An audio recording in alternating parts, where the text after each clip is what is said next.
ஒரு அம்மா, அப்பா, ஒரு பையன் 3 பேரும் சேர்ந்து வாழ்ந்து வந்தாங்க. அந்த பையன் நல்லா படிக்கணும், நல்ல வேலைக்கு போணும் என்பதற்காக அவர்களிடம் இருந்த நகைகளையும் சேமித்த பணத்தையும் எல்லாம் செலவு பண்ணி அவனை நல்லா படிக்க வச்சாங்க. அந்த பையனும் நல்லா படிச்சு பெரிய வேலைக்கு போய் நல்ல சம்பளம் வாங்க ஆரம்பிச்சான்.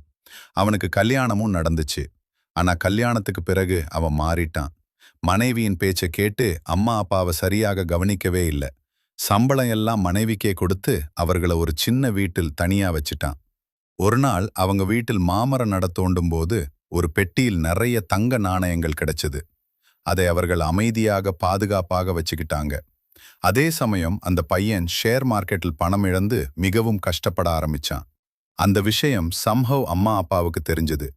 அவர்கள் எந்த கோபமும் இல்லாம அவன் பண்ணதெல்லாம் மறந்து மன்னிச்சிட்டு அந்த பெட்டியில் இருந்த தங்க நாணயங்களை எடுத்துக்கிட்டு அவனை தேடி அவன் வீட்டுக்கு போறாங்க.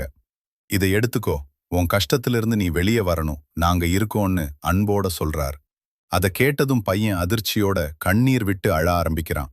அம்மா அப்பா நம்ம வாழ்க்கையை கட்டியவர்கள். அவர்கள வயதான காலத்தில் நம்ம பார்த்து கொள்வது நம்ம கடமை.